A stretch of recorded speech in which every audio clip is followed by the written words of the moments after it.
Hello, everybody, and welcome to the first session of the panel Policy Diffusion and Policy Transfers in East Asia, New Unexplored Patterns, with a question mark at the end.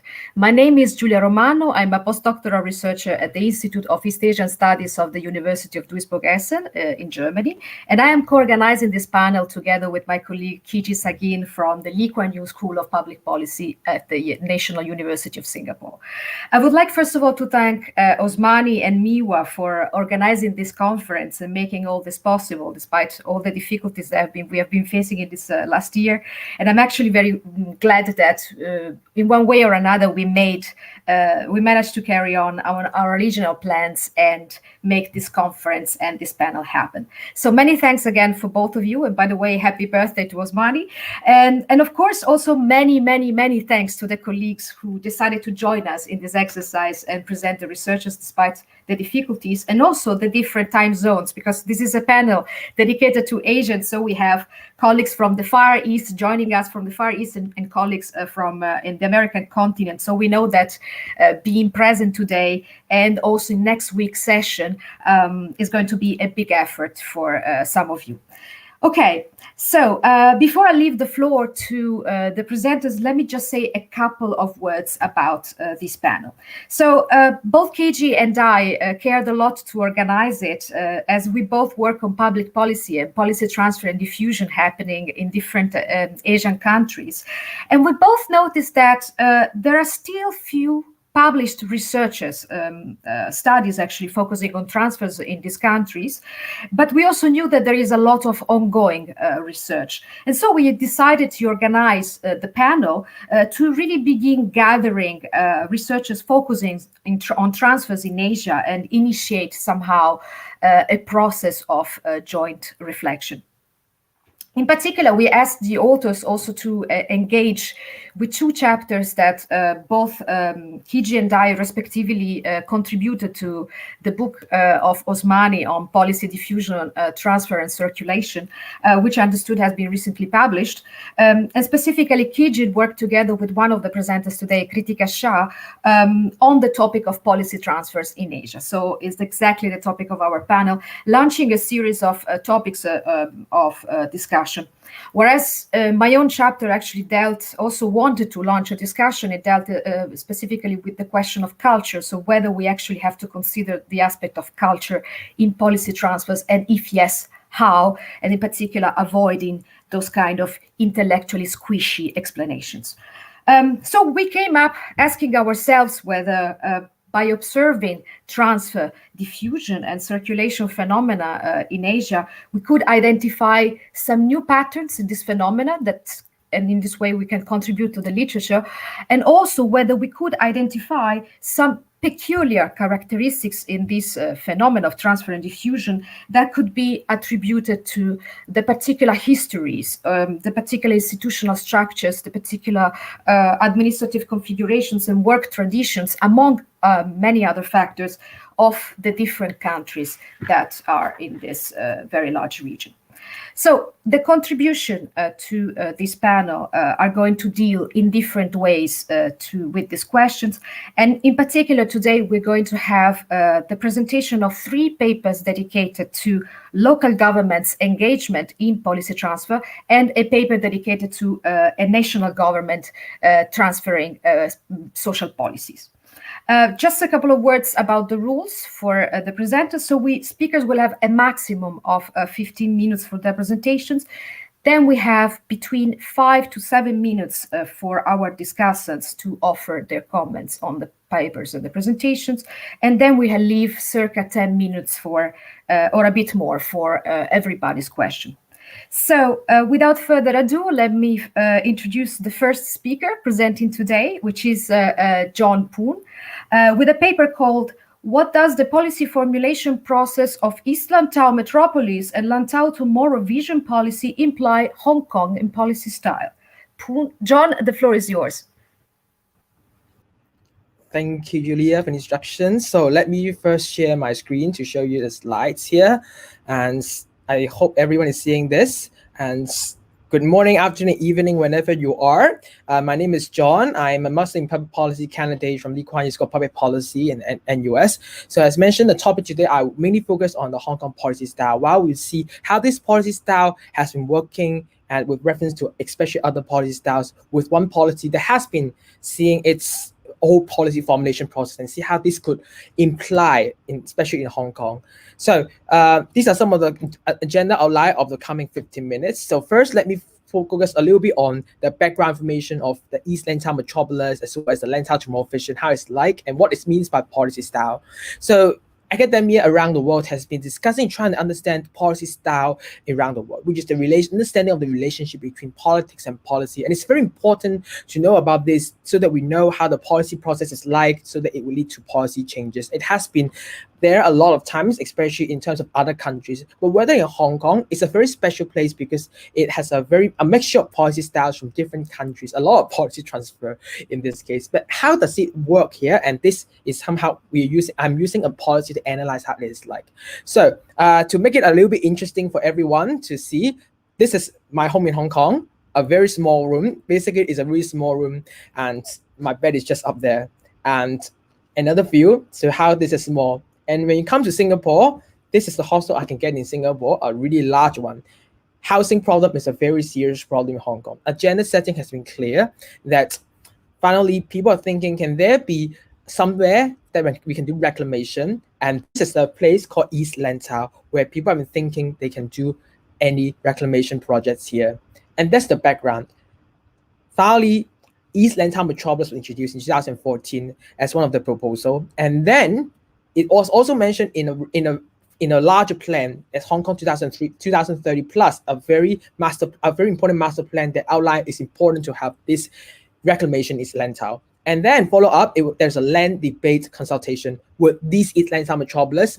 It's one of the options there. People are fine with it, but the strange thing happened was suddenly the government said, now I don't like East Lantau metropolis. It's too small. There's a lot of stuff. Let's get another new policy, Lantau Chamorro fission. Now, what happens here is, while the policy has been doing very, very well, we have learned about policy processes, its formulation, it's there ready, it's going to be implementation, but they just scrap it. Okay, now we go back to agenda setting, formulate the policy again. Why does it look like? So a little bit background again. So this is the East Lantau metropolis and the Lantau Chamorro fission. Number one is the one which is for East Lantau metropolis. And the government said, no, we want 2 to 3, which is the number 2 as well, which is something they have come up to. So this is the policy puzzle. The policy puzzle is, well, there's already a reclamation already, East Lantau metropolis. But why is the government scrapping everything, putting forward Lantau Chamorro fission? So we try to really see, is it related to policy formulation processes? We try to see the actors and institutions involved, as well as what is the Hong Kong policy style exhibited in this policy process. So the analysis methods is basically we look into all these literature reviews, newspaper articles, and government documents to see how it is like. So a quick sweep of this policy formulation processes. I analyze it using the Harris Thomas 4 phases of policy formulation process. Basically, it consists of appraisal, dialogue, formulation, consolidation. So all this timeline, I've mapped it in here. So let's see. First, there's appraisal, finally introducing a plan. They have these feasibility studies, and then it comes up with the dialogue and formulation. And what's coming up with dialogue and formulation? Everyone agrees, everyone is okay to go with it. We formulate the plan better because of the public consultation and public involvement. The government knows very well because of the task force land supply consultation. And they should come up with consolidation, but the government said no. Okay, let's go back to appraisal. We introduced the Lantau Chamorro fission. And then the East Lantau metropolis plan is still kind of consolidating because they are trying to consolidate the public consultation result. But at the end, it's also the third stage appraisal because the task force is supporting other stuff, and it's kind of a very messy stuff when it comes to policy formation style. While it should be very direct. Why was it like this? So we have another analysis on the actors and institutions. So basically, we have the policy network, which involves those people who are the closer people who have more influence and power to the public, to the policy of the East Lantau metropolis and Lantau Chamorro fission. And we notice that task force and land supply is there in the policy network. Government is inside there, even though task force and land supply may not be the central person, but they are still consistent even though their plan of East Lantau Metropolis was scrapped. And think tank and businesses, they kind of have a more influence, the high influence than the citizens in need of housing, and for environmentalists, they're not even in the policy network. They were only considered as policy subsystem. Basically, that what happened is reclamation involves a lot of environmental pollution and environmental decoration, and environmentalists have been very vocal. They have high influence, but in terms of the policy subsystem, they were there only. They haven't been to the policy network. So this is what happened when we analyze both actors and institutions. So now comes to the key of this research is the policy style analysis, the Hong Kong policy style. So we look into what Howard and Towson developed in terms of the policy style. They generalize it into this table with high and low inclusiveness of policy processes, and whether the policy actors are like in terms of the bureaucrats and experts, especially or the politician and public. So we can see UK is so-called the representative democracies, which is they have high inclusiveness in the policy processes, and they're mainly bureaucrats and experts. Now, same with China is that it's just the low inclusiveness of policy processes. So where does Hong Kong lie in this case? This is somehow we see where during the colonial period, there have been a lot of policy style formation process that exhibited in the UK. And what's in the UK policy style, according to Karen Yee in 2018 in a paper mentioning that that is also about bureaucrats that exhibit a representative, the top-down policy approach is there. It's very pragmatic, and then they have a lot of external bodies working on devising this policy work. But the government remained to be a final decision, making it a little more consultative, making it more democratic, and making it more representative. But at the same time, after the handover of Hong Kong in 1997, we see it's not only while they are keeping the UK policy style, while they're keeping the British policy style there, we also notice the change, the switch to the Chinese policy style when this policy transfer and policy diffusion from China has been coming to Hong Kong, in the sense that they impose top-down approach. Instead of having a high inclusivity, they are thinking of leading small groups. That has been in the Chinese administration, where they have a lot of small groups focusing on these issues, and then they work well in terms of these different government departments and key actors. So this has been seen in this policy formulation as well as the key actors format. The British policy style has been clearly exhibited when it comes to the public consultation process, where people are consulted on these policy issues. People are consulted about East Lantau Metropolis. It has been a long process seeing how this concept was developed, how people consulted, and then people agree, and then seems like the government can move forward. Unfortunately, at that moment, the dilemma shift to the Chinese policy style. There is suddenly a Lantau Tomorrow vision coming up from some leading small groups, coming up really, really top down, and then the citizens got the really, really minimal participation in the policy making process. Basically, it's somehow a very interesting pattern in this policy style, which, if we have to conclude what is Hong Kong policy style, basically it is exhibiting both the Chinese effective closed century style as well as the Western, especially we're talking about the British democratic and representative style. And it's very interesting to see how the policy division is like and how it makes a very unique policy style in Hong Kong. At the same time, we also notice the key actors in policy network has been very important than other actors in the policy subsystem. While this dynamic we're seeing, while switch to Chinese system, but at the same time, if we talk about institution as a whole, we're looking into think tanks and business especially. Most of them are getting higher power and influence because they are legislative council members. For those who didn't know, legislative council is basically like the parliament. People can vote for there. People can have this kind of negotiation, and this also leads to a very unique policy style that while public consultation is there, we are seeing there have been higher power and high influences for particular people who have dual and even triple roles within the policy network and policy system, making them really having a high voice in this.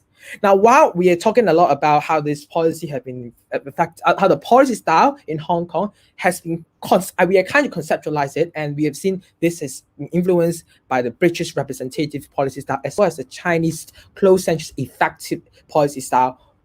We are not trying to explain whether this is something that affects the society in Hong Kong now. So, in fact, this policy style kind of explain a little bit on how the system, how half the policy system is like. Even though we cannot analyze the extradition law, we cannot analyze what happened in the national security law, but we have been seeing this dynamic changing a lot of time. Basically, there have been a little bit consultation in extradition law with 2 months consultation.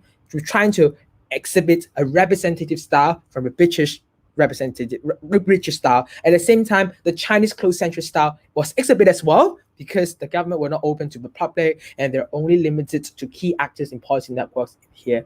This also happens to other policies in Hong Kong, which we have been seeing. This is somehow maybe the reasons for what happened in Hong Kong. And this current turmoil may also lead to a little bit dilemma, the shift of policy style, which in the coming future, would this be it's really like whether they would switch tends to Chinese or whether they would tend to British. So there may be a switch and change in this policy dynamics in the coming future when it comes to situation. But however, when we see the policy style, this has been clearly seen and exhibited in a lot of places.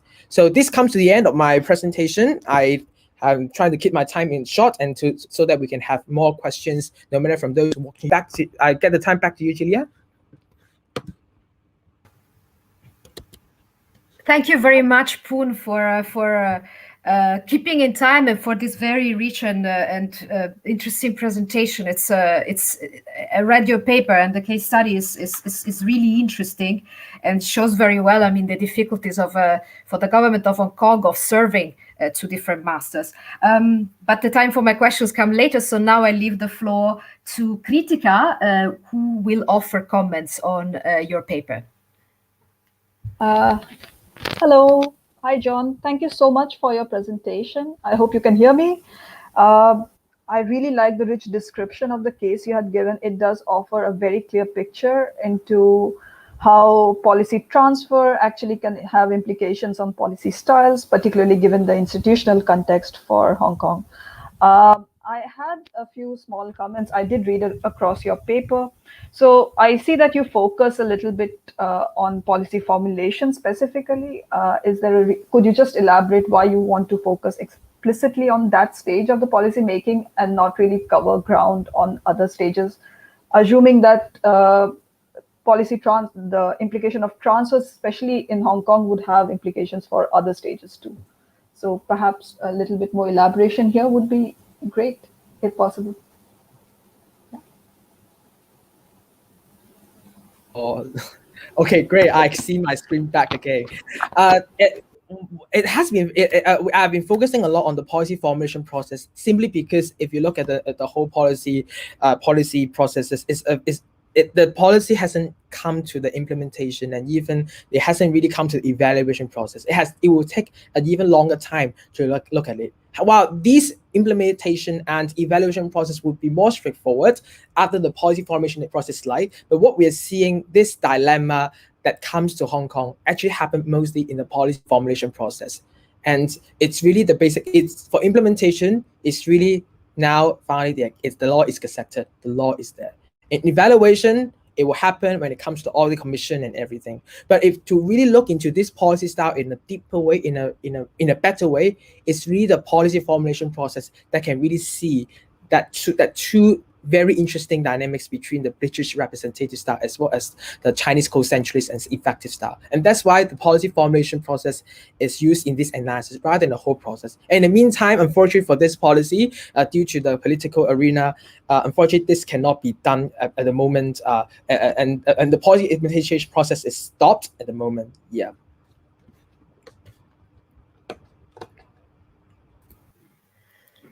Are there any questions from my colleagues? Otherwise, I drop a couple of questions for John. I actually have 2 questions for you. One thing is about this usage of the consultation in the planning process in Hong Kong, because the question that I would like to ask you is, how would you qualify the usage of consultation? Is it just symbolic or tokenistic, to take an expression of Sherry Arnstein when she presented the ladder of citizen participation? just to signal people that basically Hong Kong somehow sticks to a democratic principle of decision making? Or would you say that this had, at a certain point, really had an impact at the very beginning of the process? And then I really still very much puzzled in your paper I don't understand for which reason at a certain point the government decided basically to introduce a new plan or a new project while the negotiations and the appraisal, I mean the whole planning process for the other plan was already ongoing. This is something that puzzles me and I'm very curious to know about. And then I have another question concerning the policy styles. I'm not very familiar with the literature. I haven't read the book that you have cited, and so I don't know what is actually the full characterization of the policy style of China that the colleague who wrote the chapter offered. But I have a question have you considered that the Chinese style of policymaking might also include some consultation? Maybe this doesn't happen for all the policy sectors, but starting from the years 2000 and 2010, later on, the Chinese government has introduced several forms of consultation or participation for the citizen, and that's how then we have several conceptualization of the China as a consultative authoritarianism or as a deliberative authoritarianism. You have Jessica Tietz, you have He and He Baogang. So I would like actually to ask you a little bit this couple of questions actually to know also a little bit better about the concept of policy style for China. Thanks. Okay, great. I got three very important questions. First, the Constitution. I would be discussing is mainly on the basic law, which we have a very interesting term calling it the mini Constitution. Basically, it's really about the law is there, freedom of expression is prescribed there. The universal suffrage was also in the basic law, claiming that after the three stages of a process, and within the puppet and then the legislative council, and it comes to Chinese government, there will be. So basic law is still prescribed and is still the most important document in Hong Kong. And that somehow, if you notice, the Constitution is something which is something they formulated, which they have a lot of Chinese style elements as well as the British style elements, and that already comes up with why the combination of policy style is there, which everything is written there, everything should follow that one. And whenever it comes to court, we are also that people are already arguing whether these laws and these laws which have been implemented by the government, are they violation of the basic law. So this Constitution is very important there. And then let me see. Okay, the second question, especially regarding on why the government didn't suddenly scrap up all this. So we noticed that the East Lantau metropolis have been there, and then what happened is when we learn about agenda setting, we learn the kingdom's window opportunities, and the government basically sees that the East Lantau metropolis was a great initiative. According to the consultation, around 51% of people agrees on implementing the East Lantau metropolis, while they have a lot of concerns on especially environment issue and especially economic issues. And it has been there, and the government sees the kingdom window opportunity open, and that's how the government and that's why they introduce it when the policy address, which is the annual report that we given by Chief Executive, open, and all of a sudden that leads to the introduction of Lantau Tomorrow Vision. However, the government fails to see why this 51% comes from the East Lantau metropolis. It's because they fail to see what means by the kingdom's window opportunity opens. It doesn't mean all opportunity opens. It only means partial of them. There are a lot of conditions there, and the government overlooked them. And mostly also because of policy style, mostly the businesses and think tanks have a higher power and influence into that. And especially at that time, there are think tanks which have been advocating, there are business advocating a larger reclamation. Given even most citizens, there are other citizens who disagree on this, and that's why this leads to this introduction there.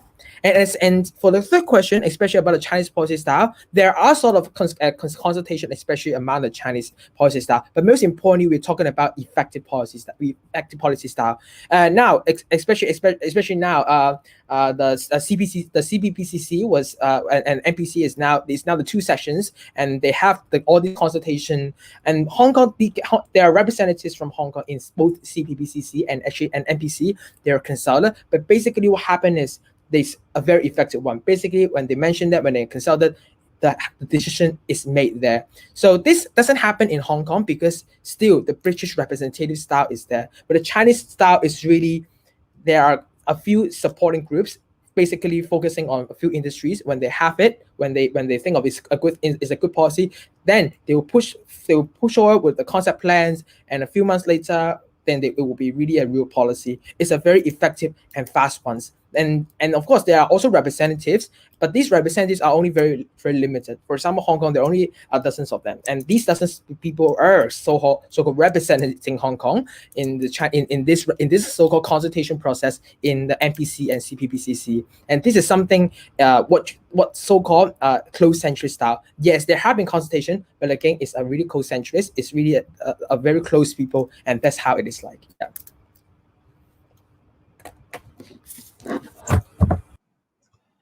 Thanks, John. I have a question for you. I'm quite familiar with your work on this one. So my question is really more trying to think out of the discussion that you have and how it applies to other sectors. And I'm wondering how this particular style you're saying that characterizes policymaking in Hong Kong applies to issues other than East Lantau. I'm thinking that the East Lantau might be a particular case, and I'm thinking, for example, the extradition bill is largely followed through more Chinese style. Would there be other cases that would follow the British style, or do you expect that the Hong Kong policy style with this kind of consultation, some aspect of consultation and very authoritarian approach, is it something that's pervasive throughout the sectors in Hong Kong? Hey, thank you, Kijie. Kijie was the one who has been following up this paper since last year when I was having the mod. So thank you very much for Kijie's question. Now, there are a lot of policies which have been switching inclining more to the British style instead of the Chinese policy style. It's mainly based on the agenda setting. It's mainly based on whether the Chinese authorities have been interested in. Now, extradition law, it has shown a very high inclination to the Chinese authorities because of the agenda setting from the Chinese government, and it has a lot of pressure from there. East Lantau metropolis policy and Lantau tomorrow policy would not fall into both Chinese and British style. That's why this was chosen for this paper. It is about a land policy and urban development policy, while there has not been a really clear interference on how Chinese government is interfering. It's really basically on the under one country the systems and everything. So this has been chosen there. And if you talk about, are there any policies with Chinese government interfere, and it's really tend to a lot on the British style, where consultation processes, where all these established bureaucratic style actions have been like, and yes, there are. Especially environmental policies. Over the past since Siwa Leung has sworn into office, have been a lot of emphasis on environment issues. Now, it can be as small as talking about plastic bag levy fees. Now, Hong Kong, you have to pay for levy fee when you get a plastic bag from shops. Now, there has been a long consultation processes. People have engaged, and then people come to a solution, and then the policy formulation is very clear. There is no interruption, and then implemented. People are well informed. Country parks, there have been offices established on this issue. But when the agenda setting comes here, when more people are concerned about country parks, when more people are concerned about the conservation, there has been like this. Now, another, for example, BSEP, which is the Biodiversity Action Plan, that was forced by the UN, that every member state have done it. It's still there. There has been 4 years of consultation processes, very well established. And then finally, the policy formulation is very, very clear. And while are we seeing a little bit Chinese style in this case, the Chinese policy style in this case? Yes, because There have been a lot of professionals, experts going on the top-down style, telling you that this you cannot do land swapping, you cannot do land acquisition because of this professional advice. And this is somehow we see the Chinese policy style, which is a very effective style, works. But at the same time, the British policy style is still there when it comes to the policy conversation processes. They even have a lot of exhibitions showing everyone, showing the public how biodiversity have been done here. And this is how we can see. So there are a lot of issues, but it really depends on whether the Chinese government have a very high power on this issue. And mostly we have been seeing other political issues and mainly related to the one country, two systems, structural issues and factors. Yes. Okay, thank you very much. I've asked around if there are other questions, but I don't see neither in the comments nor in the private chat. So I would suggest to shift to the next paper in the program, which is the paper by Daniel Del Barrio Alvarez, titled Transnational City-to-City Policy Transfer for the Energy Transition in Japan. Daniel, the floor is yours. Yeah, thank you very much, Julia. Very pleasure to be today with all of you. And let me share the screen before. Here. So I think now you should be able to see the screen. Yeah, as Julia mentioned, the paper is Transnational City-to-City Policy Transfer for the Energy Transition in Japan. And this is actually some work I have been doing with some colleagues like Morikawa and Susaku Matsuzaki, and also Hiroshi Mikado, who actually did his master research on a similar topic to this one. And this is not all about all Japan, but it's a very specific city in the north of Japan that developed their own local energy initiative based on the lessons from Denmark, which is quite unique approach in Japan. And we wanted to see how this has influenced that process. But as a kind of general background, I think in general we all agree and we are seeing how important are cities and local governments for the energy transition or for the decarbonization and climate change efforts. There is a kind of constant since a long time with the increasing of urbanization rates that the energy demand is concentrated in cities and towns. They represent 2/3 of the primary energy demand, and also 70% that was in 2013, and in 2019 already 75% of total energy related CO2 emissions. Therefore, promoting a decarbonization of cities is quite important. The change that has been more recent is how the cities are also a part of the solution, especially since the decreasing costs of decentralized or renewable energies and how they are least dependent on economies of scale. That is allowing to bring the production near to cities, so we can actually build some generation plants within the city, like the rooftops or in other approaches. Actually, cities or local governments, they can play multiple roles, even though energy has been usually a national element of the policy. But cities or local governments, they can be target setters. They are also large consumers and they can become producers. They have some infrastructure. They can, in some way, be regulators and policymakers, and they can build also like provide financing or be some advocates for these projects. But it's not only that. Cities are also beneficiaries. So there are, of course, the environmental important elements and the air quality, but there are also some economic benefits from the recirculation of income, also the creation of jobs, and as well non-economic. That could be the strengthening of social life, and also to show citizens that something positive is happening. Actually, these ones are also quite important, not only for the big cities, but for the small and medium towns in rural areas. And looking especially to this one, there are some concerns on how they can manage these energy projects. As we said, energy is usually a national, it's in the national agenda, it's national government, it's national companies who are in charge. So how these small cities can develop the skills for that. And one option is to look to other cities. They can learn from how other cities are promoting their own agendas, from best practices, or also from the ones that fit better their context. the context. In this element, there has been a creation or a growth in transnational municipal networks. Cities are becoming more active internationally, and they are developing these relationships with each other. Some of the most common or most popular are ICLEI, the C40, Covenant of Mayors, and many more. And there is some relation, or we have been finding that there is some relation between being active in these networks and also being better at promoting adaptation planning or to dealing with climate change issues. There could be one reason that is just the best cities are the ones that join, but there are also some intuition that cities can learn through these networks or can learn through this collaboration with other cities. There are many possible approaches that they can do. There are many different mechanisms that can be the transfer of technology, the policy learning, interaction between businesses, socialization, and so on. And this type of relationship is also not only one way. It has both ways, but two cities can learn. You can teach and you can also learn. But then it comes the issue that local energy initiatives are rooted in local context, and these are quite important.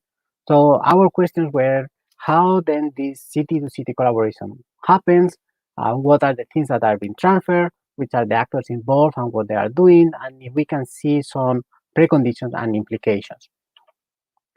So the case that we studied is the collaboration, the city-to-city collaboration between Higashi-Matsushima in the north of Japan and Lola municipality in Denmark. Higashi-Matsushima is a relatively normal or city in the rural coast of the north of Japan, and it became quite notorious for building the first community-based microgrid in Japan. And this was done as part of the reconstruction project after being affected by the tsunami in March 2011. And interestingly, there was no previous experience with energy. There was no installations in the area, and the government didn't have any experience. But what they got was the inspiration from Lola. Lola is a relatively well-known case in Denmark of how a city used the local energy or renewable energy as a part of the revitalization after the industrialization. And again, another interesting point is that these two cities, they didn't have any relationship before.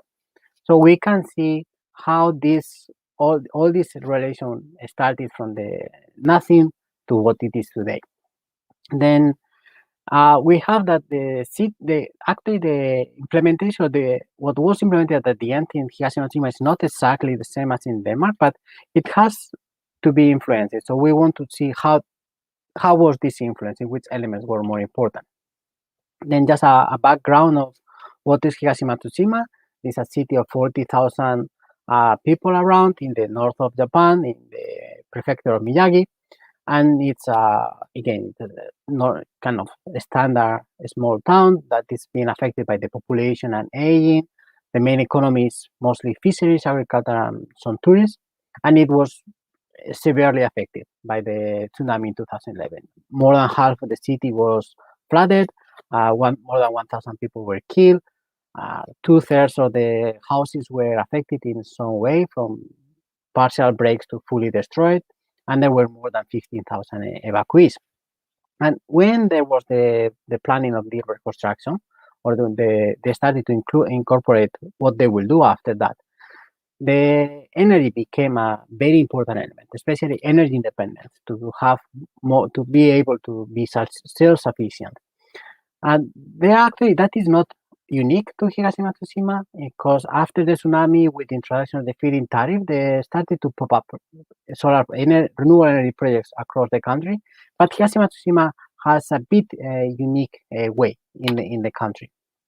Now, the city when they started to evaluate what could be the projects to be implemented, they asked citizens also what they wanted. And one point was to ask how much they would like to contribute to low carbon society. And I think this is a general, we could assume general answer, that most of the people say, yeah, we want to collaborate if it's possible. And when they look to what could be the expectation from the joining this future initiative plan, that is a national government plan, energy was the main topic. Even even over the dealing with super aging society or creating employment or the name recognition of the city. And in these 10 years, the city has moved from almost zero energy production inside the city to near 25 megawatts installed. It's not very large, but it shows a huge improvement. And this has been done through one solar park, the Kisuna Solar Park, the construction of this ecotown, the disaster-ready smart ecotown, the installation of solar energy throughout the city, and also the establishment of a local power utility. Here, then what we try to do is look to what has been the process, what has been the things that has been happening, what has been the project that was proposed, why they were proposed, and how was the progress. And in this, what was the relation with Denmark? So we found that there are probably three phases: an initiation phase, a more development of the energy vision phase, and a final implementation. And now after that. So the first phase was the reconstruction plan. After the tsunami was over, the city started a public consultation process, and that was also common in other cities in the area. In this case, this was driven mostly through autonomous community centers. So there was not much more authority or much more guidance from the city council. Each area could somehow have their own discussion. And in this, energy emerged as one of the key topics. Actually, after the tsunami, there was no electricity for several weeks, not even for the hospital. So some people actually passed away because of that, and the memory was quite hard. So in that sense, energy was regarded as we should be able to produce or to be some self or independent in terms of the energy supply. And in this process, the local officers started to look for what could be some best practice to learn. And this is a bit of a matter of luck, but they encountered with the publications of a Japanese resident in Lolland who has been written about sustainability in Denmark, and specifically about the case of Lolland. And they asked her if there could be some possibility to have some interactions. That was very well received from Denmark, with actually visits from the ambassador in Japan, who was going to Hiroshima, Tsushima, even during the Fukushima crisis, and even with a visit from the Crown Prince in June. That allowed for many exchanges of ideas, and these were incorporated into the reconstruction plan, which included the target of energy self-sufficiency by 2026, that is still to be seen, and also the installation of renewable energy and field testing facility, which is relatively close to the approach in Lolland. Actually, this plan also was very well received, even by the national government, which awarded Hiroshima Tsushima with to be one of these future city initiatives. That this is a project to support model cities that are tackling environmental issues. That was implemented that year, and only 11 cities were selected, 6 from the tsunami area, and 1 was Hiroshima Tsushima. After this plan was prepared, then they started to think on how to develop the energy vision. How can they synthesize, or how they can make concrete projects. This led to a formalization of the relation between both cities. Actually, they signed, the two governments signed a MOU to collaborate in the promotion of renewable energy and local energy projects. That was also supported by a business mission from Denmark. Some companies went there, and they offer their help to that. Also, the local officers from Hiroshima Tsushima, they went to Denmark and visit the different projects. This led to the implementation of the proposal of this disaster-ready smart ecotown, which is the first microgrid in Japan that was proposed in this way. In this, actually, one of the points is that this was not came from Lolland. Actually, no Danish company was involved, and the project was mostly supported by the Ministry of Environment and the Ministry of Economy in Japan. But these experiences from Lolland, they were quite important in terms of guiding some of the elements in the design, and also in supporting the local officers in what they could do. Then the third phase started when the ecotown was completed. This created kind of technical expertise or knowledge within the local officers that were actually gathered in the Higashi-Matsushima Organization for Progress and Economy, that stands for HOPE. And this organization was created to coordinate all the projects, and one of them was the Ecotown. This also, or this HOPE created in 2016, created an electricity company, the HOPE no Denki, that was at the same time the electricity retail sector was liberalized in Japan. This is actually very different from what Lowland approach, but actually fits very well the case of north of Japan, or the case of Japan. Then, when we try to see what was learned and how, what we see is that there are three elements: the policy or the specific project, knowledge, and legitimization. And that policy or project was more important at the beginning, and then it decreased. And we see the projects at the end were not necessarily the same, but the knowledge was more important in the first and second phase in how they can do, and the legitimization was quite important, especially in order to implement this Ecotown, because the Ecotown or this microgrid system was quite different to the usual approach in Japan, and that needs to overcome certain barriers. Then when we look to the actors, what we found is that there are two channels. One is formal, that is mostly between the local governments and with the support from embassies, and this was represented by the signing of the MOU. And another informal that is more between individuals, like the Japanese author and the people in some of the businesses in the cities. And they have different roles. The formal channel, that is very important to give an umbrella and to facilitate that everything can happen. But then the informal was more important into the keeping the activities day to day, and also to identify new areas of collaboration. Then just as a summary, what we see is that the collaboration is quite important, or was most important at the very beginning, especially in helping to think and to develop the energy vision. But then the implementation, it's difficult to be based on the collaboration with the other city. In this case, we are talking about the small cities, so there's no much chances for big business opportunities, and things are quite slow. So that probably was a hinder for this to happen. But the knowledge and legitimacy was actually quite important. You need to show that, or you need to see what is possible to overcome the resistance to change and to gain social acceptance. And also, you can show what can be done, so to gain also the political support. Then looking at why Lowland and Higashi-Matsushima, or why this project was successful, it seems that there is some kind of cultural commonness between both cities that allow for this success. One of the points was both cities has an emphasis on the community participation with the support from the local government. It's not much about the municipal ownership or local government leadership. That could be a model like the Stadtwerke that is also quite popular in Japan, and it's not much more to promote citizens' activities by themselves, like could be energy cooperatives.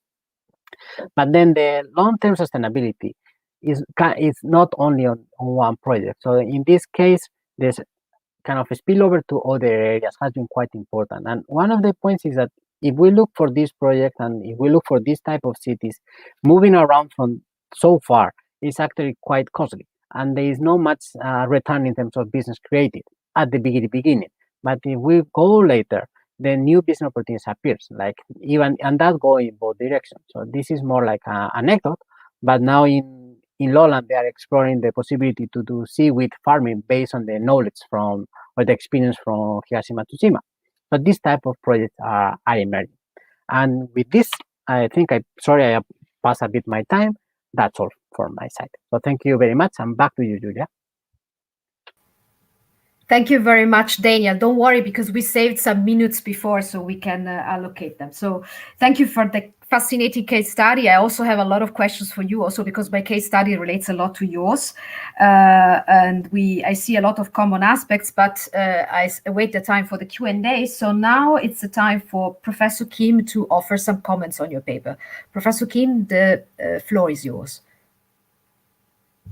Yeah, thank you very much. Can you hear me? Thank you very much. Can you hear me? Yeah, okay. That was very interesting case study between cooperation between two cities. That's very interesting because there's no so clear no cases where we can see the process mechanism policy transfer between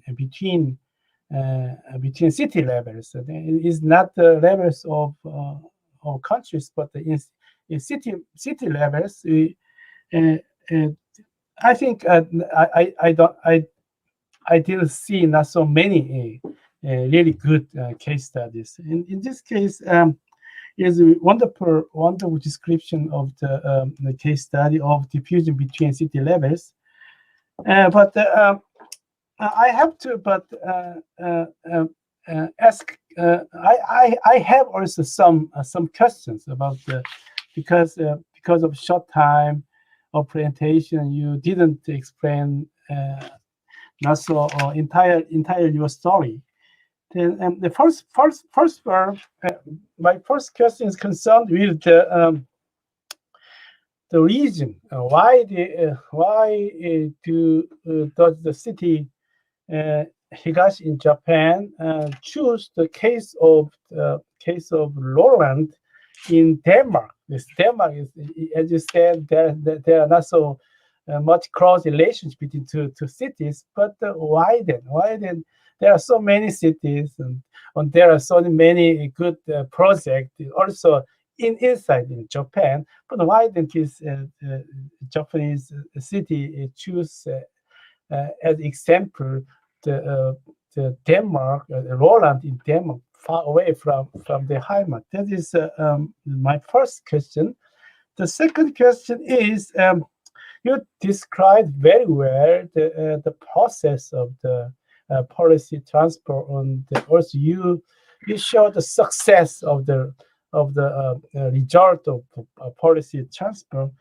But I'm asking, perhaps there are some obstacles and some problems in this process. It's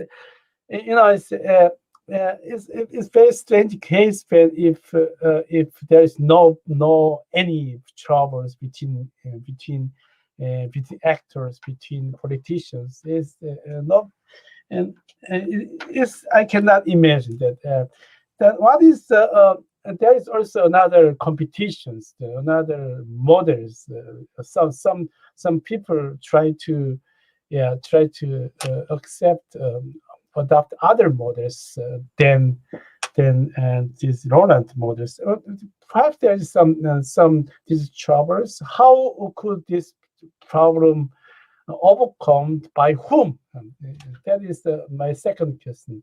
What is the trouble, and how could this trouble could be overcome, and who is the main actors in this action? That is my the third question is, and I understand that this Hikasi city Hikasi had a large problem after the disaster. I understand they try to make something new, and they create new project, new system. I understand. Now, what is the motivation of City Roland? Why City Roland should or should do all this work for this city far away from Denmark? What is the motivation of Roland? I should know. And the last commenter about this wonderful paper is then what is then the main theoretical insight?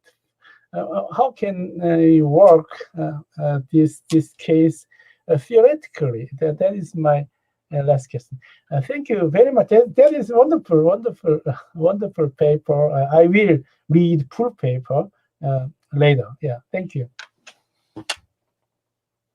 Yeah, thank you very much, Wonsup. Actually, these are very good questions.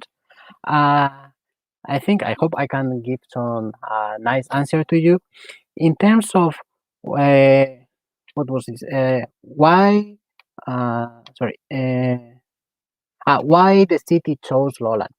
This is a part that it is half luck because it happens to be one of the local officers searching for cases encounter the the writings in Japanese about the case of Denmark. But that has one part is that the way the mayor of Higashi-Matsushima operate was pretty much to give or to try to promote a bit kind of bottom-up approaches for the local officers, giving them freedom to explore whatever they could find interesting and come with the solutions after that, rather than giving some instructions that this could be something interesting, let's look for that. So that is one of the parts. Then they encounter that this is mostly like pure luck. But then the reasons for Higashi-Matsushima to choose Denmark and no others. One of them that is not fully clear, but Lowland experienced a kind of huge economic crisis in the late 80s, early 90s, because of the loss of the main industries there. And they put the emphasis on renewable energy as a way to make an economic revitalization, and that worked in terms of creating jobs and reducing the unemployment. And the approach was pretty much what fit the idea that the mayor had for Higashi-Matsushima. It's a city where the local government has less responsibility in a way, or has less direct hand over the local economy, but still it's somehow promoting the community or the organization through communities. So in that sense, one of the points is the style of how Higashi-Matsushima operates, then mostly pure luck. And then the last one, that it fit the goal or what the mayor was looking for their own city. So in that sense, by looking at this case, they could realize that is exactly what I want. Let's find out how can we realize. Then, as you mentioned, for the problems, there were many problems. And if we see the project that has been finally implemented, there are big differences with the cases in Lowland, and many of these are related to these problems. One of the elements is there is some resistance even within the city that why we should go to, or why we should manage energy. It's not something that we know, it's not something that is under our responsibilities, it's just a burden. And this came also even from the citizens. So that was the part of kind of convincing or getting an internal consensus that this is a solution to solve. And in that is one of the parts that in the case of Lowland helped. It's a story to really speak to the people living there. But then when they started to implement the projects, that is after making this kind of vision, then they started to encounter much more problems. And this relates also to different legal and institutional context. Energy sector is highly regulated, even if it's deregulated, what is allowed or what is not, and the market structures are different everywhere, and that really affected for the project to be implemented. That has the impact in how these 6 companies that went at the beginning to Higashi-Matsushima to provide or to offer the service or to try to support, or basically try to make their own business there, they were not able to do any project, and there is no project done by any Danish company there. They keep the relation between the cities, and that it has been actually quite important from a diplomatic perspective. So the Crown Prince from Denmark has visited Higashi-Matsushima already twice in these years, and the ambassador has been visiting the city several times. They always join when there is some event, or they try to send their remarks. And at the same time, when the current emperor visited Denmark, he requested to be informed about this project. So it gained that kind of recognition from or became very important in that sense. And that also helped it to overcome other problems, like how in Japan that the energy is structured in regional monopolies, how you make this type of project, especially the microgrid, that is totally kind of, it's not against, but it's totally out of the current scope of how things are work, and how they build and the standards they use are totally different. So they tell stories like when they were trying to, when the electricity poles that in Japan are usually on the air over the street, why they ask why they don't put underground, and that is kind of conceptually impossible at that time. Then they also tried to implement wind projects, but those were more complicated to develop because of the land laws in Japan in that city. That is what they mentioned. So this has been a number of barriers that has kind of diminished the possibility to replicate the project. But at the same time, getting from this feedback from Lowland has helped to move the project be as it is today. Then that is the one. Then another is, what was the motivation for Lowland? So that is has been something that is kind of up and down. At the very beginning, there was a motivation, or let's give support to Japan or to this city that has been suffering that much. But as the project started to move on, then it grows the kind of potential business interest, and that is how the companies start to join. But when there was a realization that there is not much opportunity for businesses because the decision process is different, what is allowed is different, it takes a really long time, then there was lower interest from Lowland as a formal channel. And at that case, it was the people who were more kind of attached, or that they gained more enthusiastic about this project, and how to collaborate and try to find or try to kind of like-minded people. Then they kept the project alive, even with very few budget or with no economic incentive.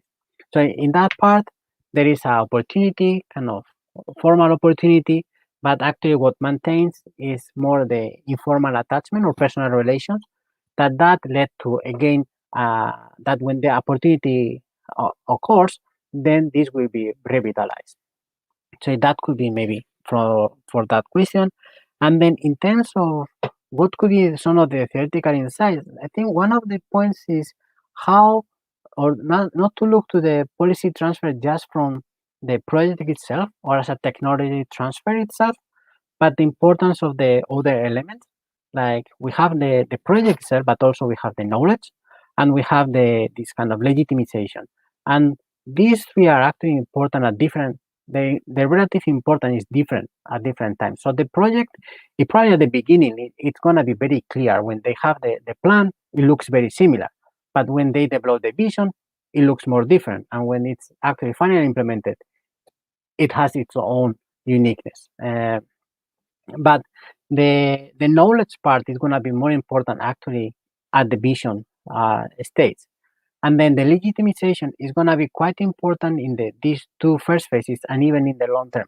Like, why we do this? You have to convince the citizens. Why will you do this? You have also to fight or try to overcome the barriers that are going to be in front. And I think with this, I covered the 4 questions. If you have something else, or I haven't not been clear in something, please let me know. Thank you, Daniel. I have actually some questions for you, but you already partially answered to them, because I was very interested in your paper to this question of legitimation. And the first question that I had to you was about exactly legitimation vis-a-vis whom, who did they need to convince? Because I had in my paper a similar experience, since that there was this German model transferred to this Chinese city, and the first people who needed to be convinced were some local government officials. So you had some core actors who wanted actually to implement that, to experiment with that model, but then other people in the local government didn't want to. And so, and since actually in your paper there is something, the actors are not very much specified, I would like to know a little bit more who has participated, and actually a little bit more about that official in the local administration who initiated actually the process of engaging and contacting Lowland. And then I have connected to this question of legitimation is the role of Japanese expertise. You cited Professor Utsumi in the paper. Did he play an important role also in legitimizing the importation of ideas from abroad? Because as I said, also in my case, actually, I saw that Chinese expertise was also very important actually to back in this process of legitimizing this idea coming from abroad. And these are my two questions. Yeah, thank you very much, Julia.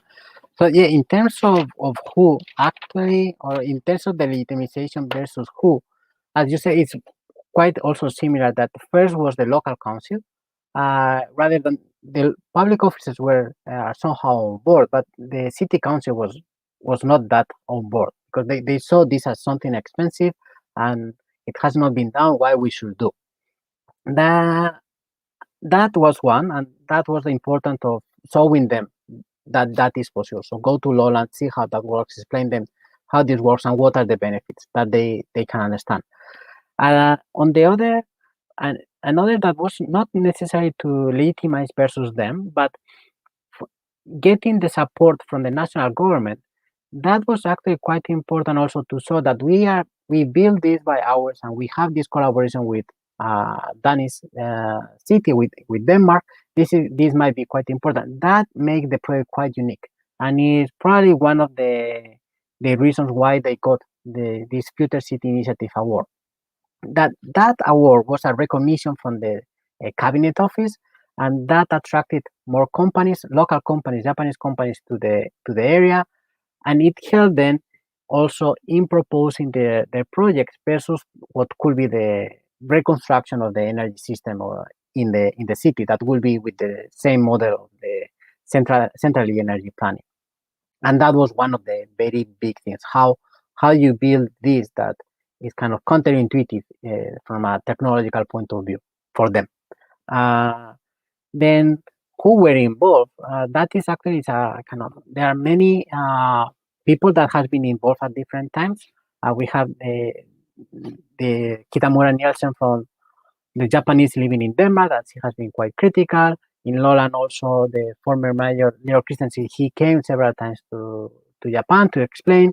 Also, Professor Utsumi, he was quite important as a kind of a connection. He is not directly connected, but he was helping Higashi Matsushima to make the reconstruction plans, and he visited Europe in order to find more models that could be applied. And he went to France, Spain, another country, and then Denmark. Then, by observing that, he was also be able to kind of adapt to the local context, what he has seen in Denmark, how that works, and how that could be implemented in the city. There were other professors that were involved. There have been several. The city got actually the support this financially for the ecotown was from the Ministry of Environment, and technically it was from the Ministry of Economy through a group for the introduction of new energy in the country, and that is also led by Professor Kashiwawi, which is another important actor. And then even Professor Otaki, he helped because they contract another NGO or NPO from Japan that was created to support the cities in developing their own energy visions. And all these supports from academics or from researchers in different aspects that helped the city to develop their own vision. But that was not just led by the professor. So having that combination with Lowland was quite important. So that is, yeah, there are many people involved, many, and some of them are not anymore there, but actually most of them keep connected. And I'm not sure if that has answered everything. Yes, thank you very much. Yeah, it's really, there are a lot of actors which have play very crucial roles, like different pieces of puzzle. I'm just checking whether there are some questions in the comments or in the private chat. I don't see any, so I think we can shift to the third paper of today, which is the paper by Kritika Shah and Kiji Sagin, When Local Goes Transnational, Local Governments and Businesses in Policy Transfer Networks. So Kritika, the floor is yours. Thank you so much. Just give me a minute.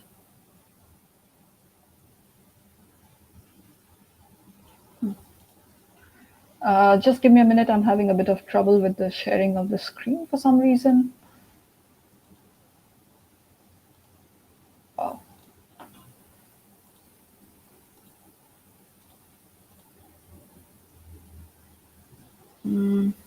It's just give me a minute. I think I have to restart my presentation again because it's refusing to recognize PowerPoint as a sharing platform. Apologies for the delay.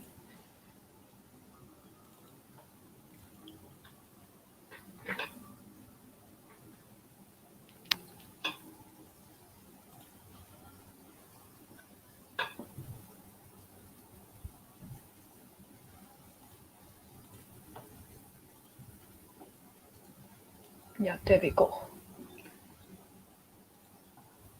So, hello everybody. I hope you can now see the screen. Sorry for the delay. I'll start and I'll try to keep on time. So, good evening everybody from Singapore. Thank you so much for having us on this panel. Both Kiji and I are from the Lee Kuan Yew School of Public Policy here at the PhD program, and we have been working on this research over the last year. And we'll be presenting our paper titled When Local Goes Transnational, where we have been exploring the role of local businesses and governments in policy transfer. And we'll be discussing it through cases from East Asia, where we see that local policy actors play an instrumental role in transnational policy transfer processes. So firstly, we want to first explore why do we focus on transfer agents and what do they have to offer to us in terms of policy transfer. So we already see that policy transfer literature has departed from its previous understandings and concerns about anticipating the convergence of policies from structural forces. So previously it was looking at trade dependencies, international cooperation, aid, etc. And this departure can be keyed down to the emergence of concepts of transfer agents. So transfer agents does allow us for a recognition of agency of actors in the transfer process. It does also shift the locus of policy transfer towards a closer examination of the actors' motivations, their strategies, their activities, etc. And it also provides us critical information about the roles these various actors play in this policy transfer process. And so we also started to explore what does the existing policy literature tell us on transfer agents. So within policy transfer literature, an agent is referred to as anyone who intentionally facilitates the transfer of ideas, institutional arrangements, and instruments from one jurisdiction to another. And transfer agents could be also broadly defined, as Mendoza and Sanchez does, as the actors and operators who are involved in technological transfer. At the transnational scale, agents that have sufficient access to resources to perform transnational policy making often include people like elected officials, political parties, bureaucrats, civil servants, pressure groups, entrepreneurs, etc. And this list has been under review and has been expanded further to include think tanks, supranational government and non-governmental organizations and consultants. Some of the roles that these actors play are usually ranging right from producers to senders, facilitators, as well as recipients of the knowledge on the object of transfer, whether it be the ideas, the goals, or the policy instruments in itself. And determining how transfer agents and what roles do they play basically advances a better understanding of the microdynamics of transnational policy transfer processes, which is still slightly underwhelming or largely missing in the existing literature. So we take this a bit further and we try to now explore the arena where these agents engage in transnational policy transfer. And we really focus on the role of policy networks in this case. So transnational policy networks is broadly defined in literature as the arena for complex and interlocking actions of international as well as domestic transfer agents. the direction as well as the nature of policy transfer is often shaped by its membership, the structure, the pattern of interactions within these networks. The identification of these transfer agents in this network also helps allocate a particular agency to the actors' actions. However, it is also to be noted that the ability for these actors to exercise this agency still depends on whether they have resources that can be mobilized at the transnational level. In terms of literature, we are still quite missing an understanding on how policy actors at subnational levels of the government, who may not actually have the resources to participate in transnational policymaking, how do they get involved in policy transfer process at this level? So this brings us to our research aim, where we are basically trying to elaborate on how and why local actors, particularly subnational units of the government, including small and medium enterprises, are propelled into this transnational policy process. We also try to contribute to existing policy transfer literature by expanding on the list of policy transfer agents, which we saw a few slides ago. And we also are exploring this already ongoing shift of thinking of policy making being thought under the larger umbrella of the state and involving other actors such as basically private local enterprises. And in this context, we are really very interested in the East Asian context, largely because the literature on the concepts of policy transfer in this area is relatively new and it's still being explored. However, the existing literature does note on the pronounced role of private firms and local governments in policy transfer in this context. But this is largely seen only as a result of decentralized development cooperation or in city-to-city networks. In a previous article, both Kidji and I have already argued that this might actually stem from the desire for a very politically neutral, a very subtle mode of policy transfer. It can also be attributed that the countries in East Asia are already quite heterogeneous in nature, which highlights a need of using local contexts to build a common ground, which can then propagate policy transfer. We also see a demonopolization of exportable urban solutions, with taking it away from national governments. So Common, for example, notes that there is a spatial disconnection of urban solutions. So where countries do not really want to proclaim that they are X, Y, and Z solutions, which come from their neighboring countries. There are also policy selection in this way, in this context. So cities are able to choose certain elements of the policy models that they think might work in their own context. So lesson drawing is basically very selective. And there is also the notion of a shared common constraint, which can also lead further to policy transfer and exchange. So in our research, to elaborate this, to explore this further, we are looking at 3 cases. And apologies here, we will not be going in depth in this presentation for the lack of time, but we will try to present an overview and to see how these 3 cases illustrate the models of policy transfer in East Asia. So the first case is between the cities of Yokohama and Cebu, Japan and Philippines. So we are looking, so there was a MOU signed in 2012 where Yokohama actually agreed to provide technical advice to Cebu in its drive to become the next eco-city. The agreement also actually encouraged the participation of local businesses and universities as a part of a city-to-city direct cooperation. Local governments here have been mainly involved only in the master planning vision of Cebu, so it's Vision 2050. So they are basically involved in identifying key priority projects. But we actually see a very extensive cooperation between policy transfer processes between the local businesses itself. So for example, in 2012, Yokohama actually bought along 20 enterprises from its city to do a joint survey in Cebu in order to identify any particular specific issues or potential areas for cooperation. And this was all part of Yokohama's effort to mobilize several local SMEs that could have basically offered the needed technologies for Cebu's master vision.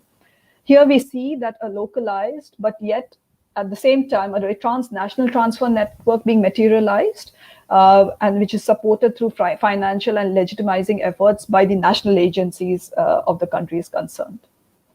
Our second case is on exploring the role of ASCN, that is the ASEAN Smart Cities Network, as a transnational policy network. And we look a little bit closer into Singapore and its SMEs' roles as local transfer agents. So ASCN, for those who don't know, basically is a platform that promotes cooperation on smart city development projects between partner cities, private sectors, as well as external partners. ASCN also acts often as a matchmaker between cities and their projects and the SMEs who are already involved in this, and it allows the SMEs to expand into further commercial markets.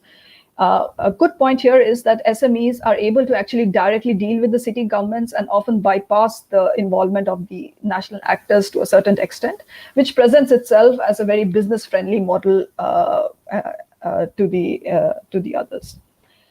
We also note that the maintenance of ASCN is also financially and supported by the governments of the countries involved, that is the ASEAN, which ensures its stability and allows for a very unhindered participation from its local actors. Singapore plays a very key role here.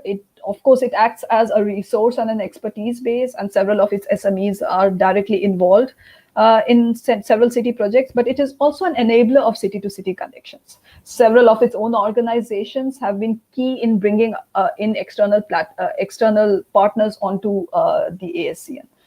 Its own organizations, such as Center for Livable Cities, has been very active in conducting capacity building workshops with the neighboring countries and their representatives within the ASCN. Our last case is again relating to Singapore. So we are looking at now policy transfer between New Clark City in Philippines and Singapore. So New Clark City is one of the largest smart city development projects in Philippines, and it's a flagship project which has several key large projects underneath its big umbrella. And here we see a direct collaborative approach to policy transfer with SMEs and local businesses. Here, Surbana Jurong, a government-owned consultancy, basically entered into an agreement with Philippines Development Authority to build a management framework, design standards, environmental guidelines, and a whole lot of other things for New Clark City in itself. So the collaborations with such companies like Surbana Jurong allows New Clark City to observe an equivalent project in Singapore before actually committing to financial resources within its own jurisdiction. So this is quite interesting. And it also allows Singapore, on the other hand, through an agency or through a consultancy company like Surbana Jurong, to leverage its reach and dissemination of knowledge in East Asia while creating new avenues for commercial development. So the three cases we have discussed so far actually reveal a very variegated position of local policy actors within the transnational policy networks. Firstly, we do see that cities still act as a main node of transfer, with national governments and regional institutions only involved in facilitating the connections, for example, setting up the platforms. All three examples do illustrate transfers of both hard as well as soft elements of policies, and there is a particular focus on knowledge transfer here. Local policy actors do play a very, very significant role here in transnational policy making, despite whatever the trigger of the transfer process may be. And policy transfer still happens within the broader framework of the state, unlike traditional city-to-city transfer. Here, local actors are often a very crucial source of epistemic resources in almost all of the cases discussed. Their involvement tends to depoliticize the transfer process, making the transfer process quite smooth in a very heterogeneous environment. And at the same time, cities and nations of Yokohama and Singapore actually invest organizational resources, but they do it through instrumentalities and their private enterprises. We also see the occurrence of the rhetoric of shared common constraints. So this rhetoric often justifies the assumption that solutions which have worked in other cities can also work for them. And we can see that a lot in the New Clark City example quite clearly. Cities tend to also bolster their competitive advantage. We see that for Singapore in two of the cases discussed. And so tending to transfer policies and technical know-how quite a bit, also in the case of Yokohama, to be honest. Cities also adopt strategies to establish structural complementarities between with local firms, as well as they try to do transversal linkages with other cities, which tend to circumscribe the national or the supranational scales. So this often leads to a network of between different cities and actors. I would say ASCN is quite a good example here. So the repeated action between local, national, and international actors does eventually lead to policy transfer, but at the same time, it does not negate the individual actors' motivations in this. So, for example, Jurong is able to expand to other commercial markets in ASEAN, meeting its own commercial needs. We also see a selection of actors. So in Yokohama, for example, SMEs are actively selected to be a part of the network if they are able to contribute to policy transfer. So lastly, to conclude, we would like to summarize it so that our research so far observes a high participation of local actors in policy transfer in East Asia. The national governments can have varying roles in the development, maintenance, and expansion of policy networks, but they do not take the leading role here. We are also able to situate the local actors in transnational policy making, and we use policy networks as our broad arena here. We also note that although local actors may not have the financial resources to independently participate in transnational policy making, but they do provide very important epistemic resources and knowledge to allow for network formation and its further maintenance. And so lastly, our research, therefore, is trying to contribute to both city-to-city cooperation, where we highlight the need to recognize the role of national agencies, as well as we are trying to contribute for the case of decentralized development cooperation, where we must incorporate for the commercial interests for local actors such as SMEs. We also finally note that the alignment of individual motivations is also very key in determining the final outcome of the transfer process. So thank you for listening out. Apologies for the trouble in the beginning, and Kiji and me will be very happy to take any questions if you have. So thank you very much, Kritika. Thank you for also this very fascinating paper on 3 case studies showing how much cities are active and really important actors in policy transfers, and it gave me a lot of food for thought. But now first, I also have a lot of questions for you, but it's the time for the comments. So I ask Daniel to offer his comments on this paper. Daniel, the floor is yours. Yeah, thank you very much, Julia. And thank you very much, Kritika, for this presentation, and also Kiji for working on this paper. I have really enjoyed reading it and going through these 3 interesting cases that also offer each of them different angles.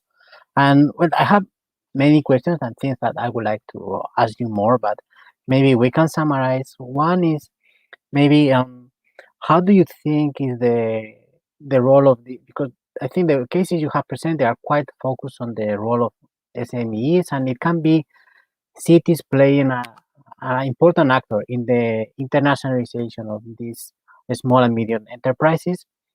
I want to know if you have any further insight on that why they need to promote that and in which way they support that process. Then another is a bit more like a concern, but not from your paper, but in general of the case. Because I think like with Yokohama or maybe Singapore, there are kind of certain cities that are becoming pretty well known across East Asia. In Japan, we could have also Kitakyushu. So I wonder if there is any, or you see any problem, or what is the dynamic of how some cities are becoming kind of best practice that may work or may not work. So I was wondering if the case of Yokohama could work for any city, or it's only working for Cebu, or how that could work. And another point, the next point will be like, what happened after the city-to-city collaboration is established and the first projects are developed? So there is a deepening of their relations, or they go to other sectors, and also there is a geographical spillover through other areas. So Yokohama, Cebu, and then another city in Philippines that wants to learn from Cebu, or it wants to learn from Yokohama. or that is not happening. I just don't know the case. And yeah, finally, if you can give some insight on how do you see cities behave differently to national governments when they go to do this collaboration, this policy transfer? And I think that would be all from my side. So thank you very much.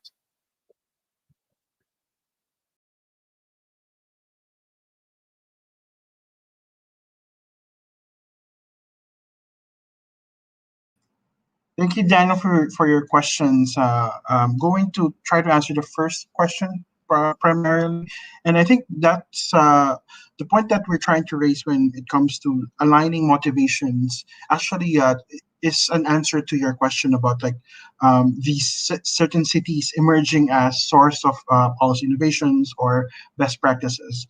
So, for example, much research on Yokohama has shown that even the residents in Yokohama find pride in sending policies to other countries because they find that it really aligns to their role as an international city. So in that sense, it can go back to what you mentioned about the legitimation that policy transfer activities actually legitimizes the existence of certain attitudes or certain approaches of the local government. It's also the case for Singapore, where, as Kritika mentioned, it followed the soft power approach by constructing certain organizations that are primarily responsible for transferring certain policies, such as the Center for Livable Cities. Even our school is sort of like a kind of soft power approach where they try to establish Singapore cases, particularly in water policy, as a way to sort of like encourage others to follow the same route. So it's not the case that I think Professor Kim would be discussing later on, which there's largely coercive.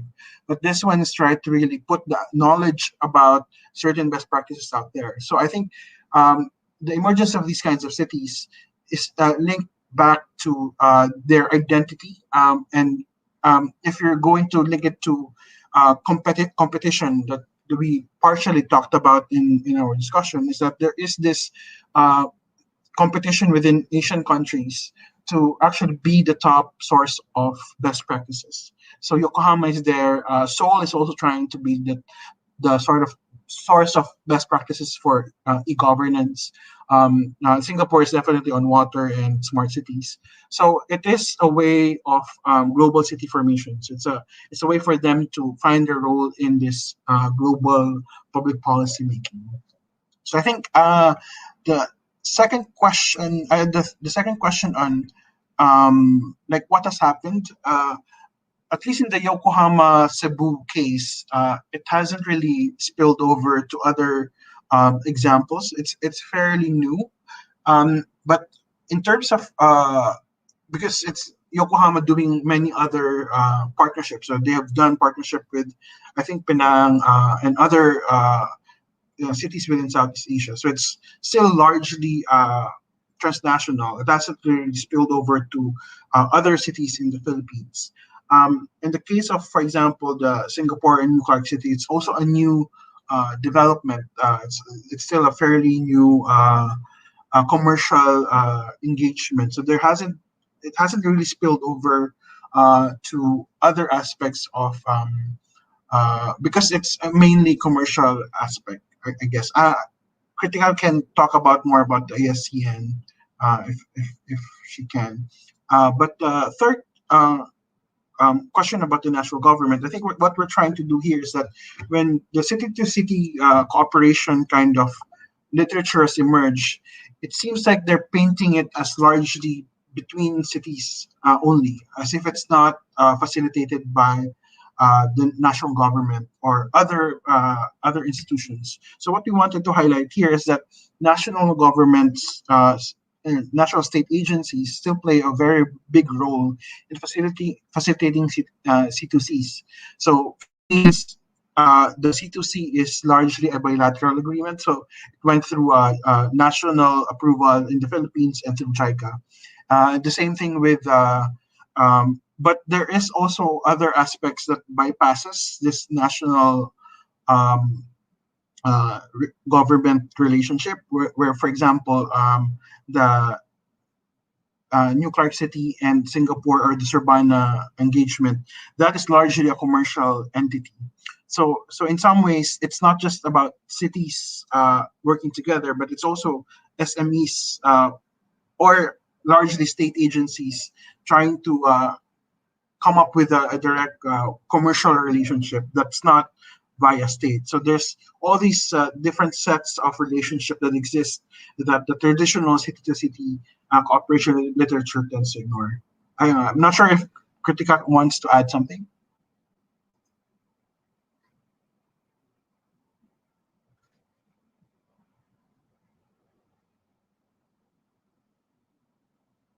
Okay. Okay, then I would thank you very much, Daniel, and thank you very much, Kiji. I don't see any questions in the comments or in the private chat, so I drop a couple of questions on my from my side. Actually, I have plenty, but I keep myself to a fewer one. You indicate in the paper, you talk about talking about the case of Yokohama. You have a sentence which says Yokohama, with other 20 enterprises, performed the survey to see what was needed in Cebu. And I'm interested in knowing who is in Yokohama. Does the city of Yokohama have a special agency like Singapore for to let's say organize this transfer or this kind of promotion of its own models abroad, and then what type of role does it perform? Is it like a platform, a knowledge hub, and that connects together with the SMEs? That would be my first question. And then I have a second question, returning on the question of legitimacy. I think that's one of the fascinating aspects of your paper is this question of neutralization of transfers, which means that in Southeast Asian countries, there is, I just cite you, there is a general preference for countries in Asia to neutralize the policy by dissociating it from other countries, from its original site where it has been created, instead of doing like other countries, which on the contrary, they underline that the model comes from abroad to seek for legitimation. And my question would be, would you extend this to Asia, or do you think it's really a Southeast Asian question that is due to countries' rivalries and even their particular history? And I stop here with my questions, then the other one will make it on our private exchanges.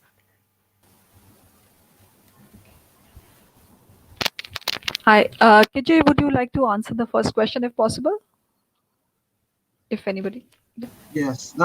The first question is about, if I'm not mistaken, legitimacy, right? Yeah. Okay. So there is International Affairs Bureau within the Yokohama city government. So they actually just created it in the early 1990s.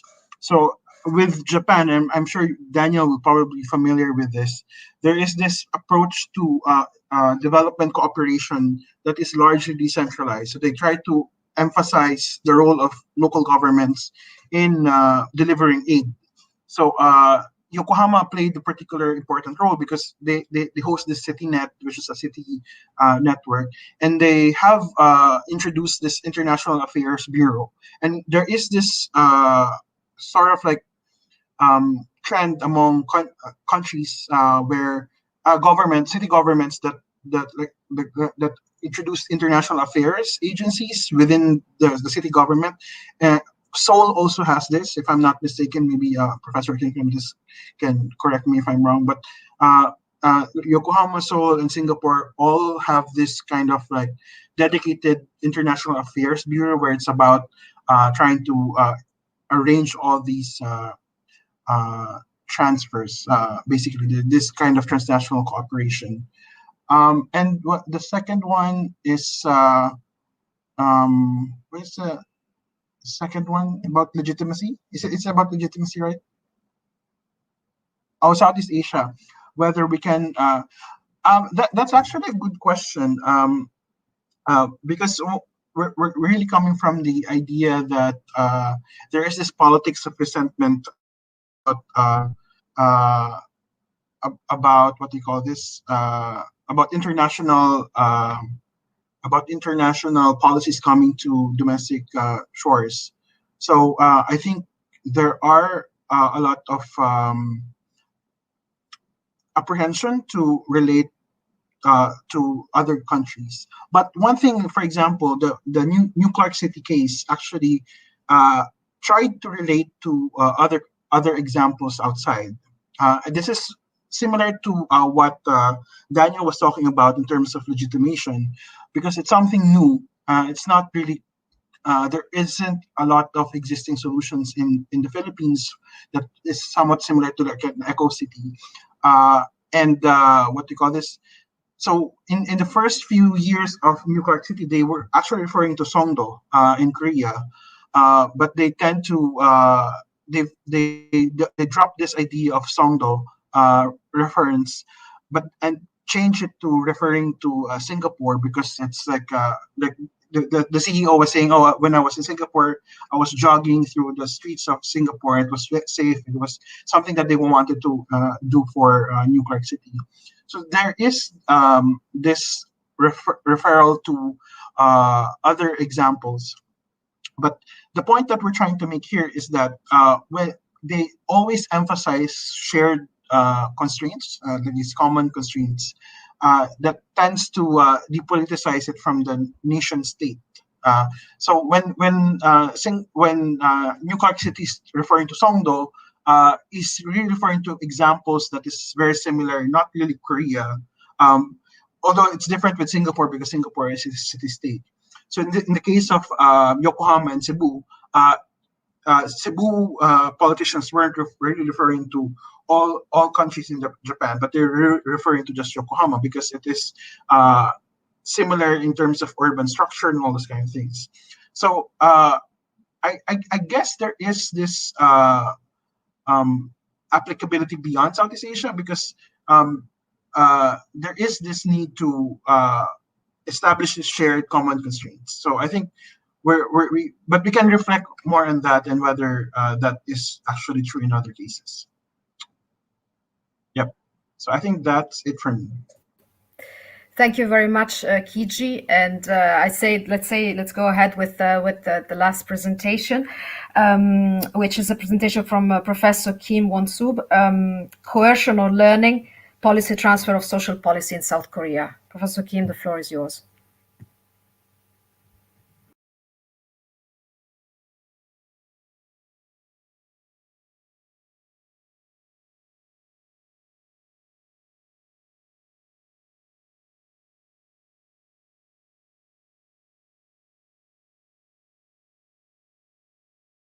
Oh, yeah. Thank you very much. Yeah. Yeah. Can you see my presentation? Or yeah, it's okay. Yeah. Yeah. My name is. I guess that my name is Won-sub Kim. I'm working at the Korean University in South Korea, and I'm so happy to be here. And I thank you very much for this work of a conference organizer. And my topic is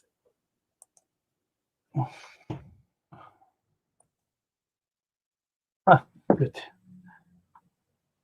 My topic is concerned with the influence of global social policy, particularly the ILO conventions. ILO conventions on the change of the national policy in labor policy in South Korea. I'm interested in the role of caution in policy transfer. After Asian financial crisis in 1997, labor policies of Korea has undergone a neoliberal transformation. However, the differentiated from this mainstream of neoliberal policy, some basic labor rights were also strengthened. This study pay a special attention to this reform concerning the workers' freedom of association and the right to collective bargaining. The primary aim of this study is to analyze the impact of caution in policy transfer from international organization on labor reforms in South Korea. The second aim is to identify the domestic or national conditions for policy transfer. I will, after introduction, I will give some theoretical review, and I'm going to then identify the international labor standard required by international organizations as preconditions for membership of Korea in ILO and other international organizations. And then I track the process by which international standard has been adopted since 1991 when Korea joined the ILO. The final chapter discusses the theoretical implication of this study.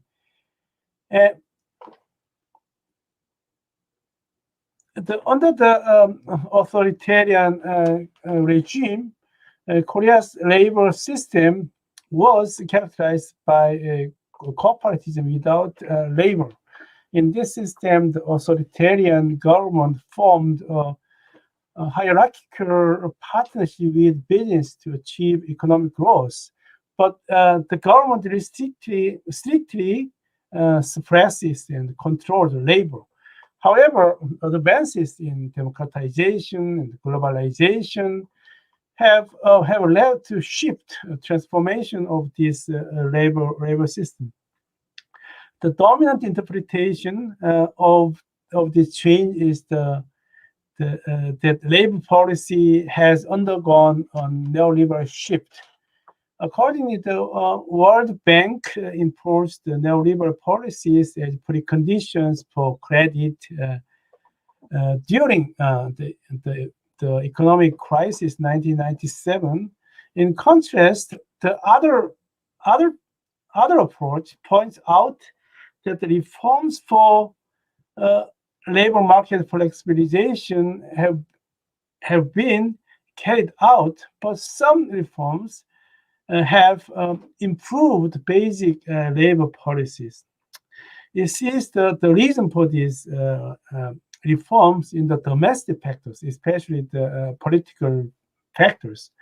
This study begins with the second approach, and then on the other hand, this study stresses as driving force for the reform not the domestic but the international factors. In the global, I'm going to call international labor standard of ILO and the socialization of global politics. It is about it's concerned with the independent variables in this study. In the global social policy debate, labor policy is the domain of the international labor organizations. The ILO takes a right-centered approach that establishes a certain level of work conditions as universal human rights, and ILO stresses that the state, the government, should actively implement them in their land, the country. To spread them around the world, the ILO established international conventions on labor standard and manages their ratification and implementation. The ILO identified 8 of 190 conventions as fundamental conventions. Sometimes they call core conventions, including the freedom of association and the right to collective bargaining.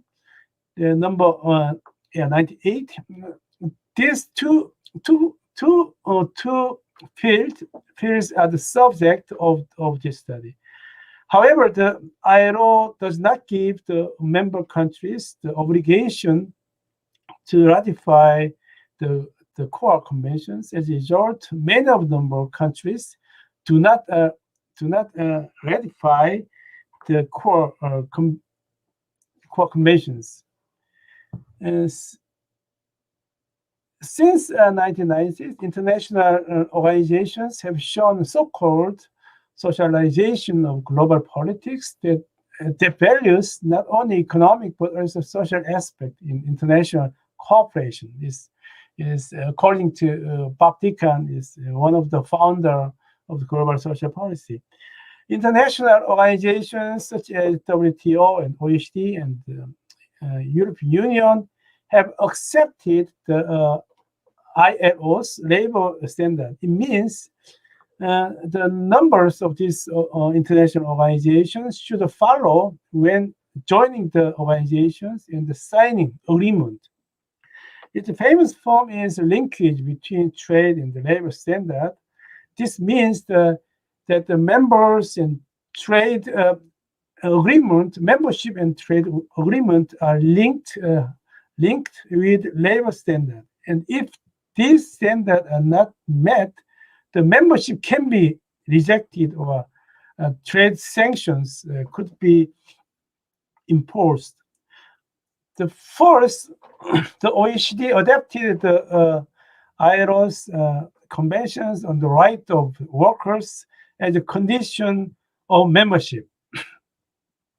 Sorry.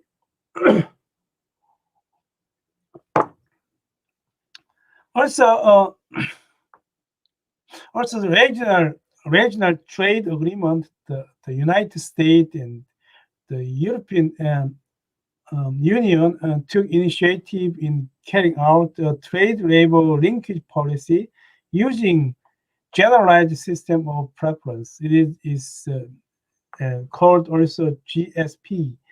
In 2001, the European Union included the ILO core labor standard as the precondition of the GSP. Trade labor linkage was spread around the world. According to the ILO in 2015, 60% of members entered into a trade agreement with at least one labor standard linked. By contrast to ILO, the trade labor linkage policies of OECD and the European Union have the characteristic of compulsory policy transfers because they have the means of refusal to join and the trade sanctions. I'm going to now to the case of South Korea. In 1991, Korea joined ILO. At that time, the International Trade Union Confederation objected to Korea's membership due to poor working conditions. The International Labor Organization required Korea should ratify the ILO Core Labor Convention. As a response, the Korean government pushed for labor reform, but the reforms failed due to the opposition from the business. However, Korea's membership was not denied for that reason. The next international pressure on Korea arise from the joining the OECD. And Korea, which was pushed for globalization, set accession to the OECD as key objective of government. The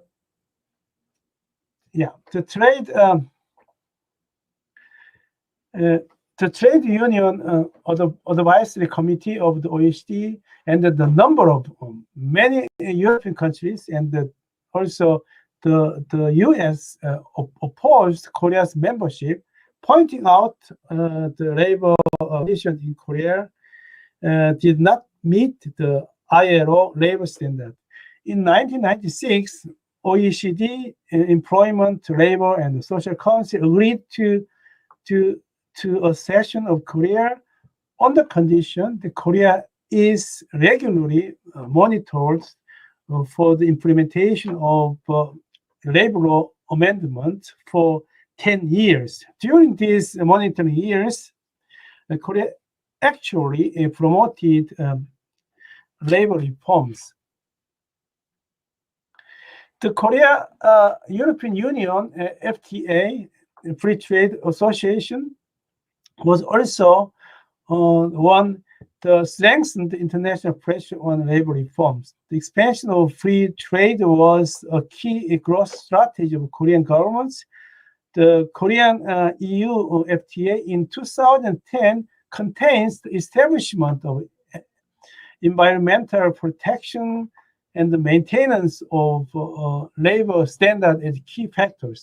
Accordingly, Korea and the European Union are obligated to comply, keep the core principle of international labor standard. Otherwise, they could be punished for serious trade sanctions. As a result, even conservative government in Korea did not have any choice not to promote labor law amendments. That is the result of the reform. As you see, the nine labor issues were requested by OECD and Korea European Union FTA for reform regarding the freedom of association and ILO Convention number 87 and the right to collective bargaining, ILO Convention number 98. In terms of the right to freedom of association, there are following issues: 1, 2, 3, 4, 5. 5 issues: the organization of democratic union, allowing teachers, public officials, and the laid off unemployed to join union and organize a union, and allowing multiple unions.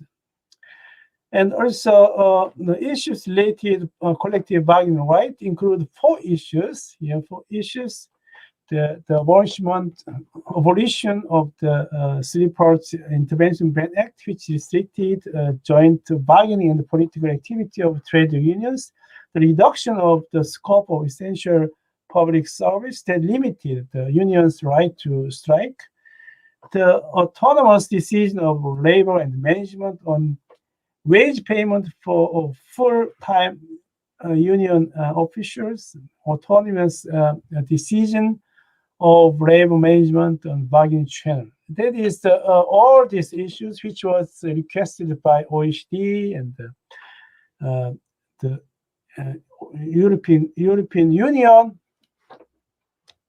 to be changed. That is the result. For 30 years, the Korean government have reformed these labor issues, the 9 labor issues. And then Korea completed the revisions of 7 issues out of 9, partially completed the revision of 1 issue, and failed to revision 1 issue. In other words, it took a long time, 30 years, but Korea completed reforms almost all issues required by international organizations. On the other hand, the degree and timing of reforms differ among issues. Reforms of all 5 issues related to 87 is all completely reformed, these all issues, but related with 98, this is only 2 was completely reformed, the 1 is partially reformed, the 1 is failed. There is some difference between the degree of reform and timing. I will come to a conclusion. This analysis reaches 2 conclusions. First, the caution in policy transfer is quite influential. Almost all requests of international organizations were adopted. All governments, regardless of their political colors, political positions, have attempted to carry out the same reform. And second, there was a significant difference in degree and timing by labor issues. This difference is mainly determined by constellation of the labor issues. On the one hand, the issues concerning the right to freedom of association requires agreement between state and labor for reform. In this constellation, it is highly likely the government's efforts for reform will be rewarded. On the other hand, in the labor issues related with collective bargaining right, it is essential to build consensus between employers and employees for the reform to be successful. In this case, the reform is more difficult to succeed because government has to get the agreement also from the employers. In fact, many cases of failed reforms, the resistance of business was identified. This finding shows that although external caution is crucial to the decision making of the labor reforms in Korea, the domestic factors, particularly the consensus structure of cooperatism, plays a significant role in accepting the international standard. Thank you very much. Additional information is last week, 7 days ago, the Korean Parliament passed ratified the ILO conventions number 1987 and 98. It means that all this debate is at least all this debate completed. In also, there is no remain issues anymore. Thank you very much.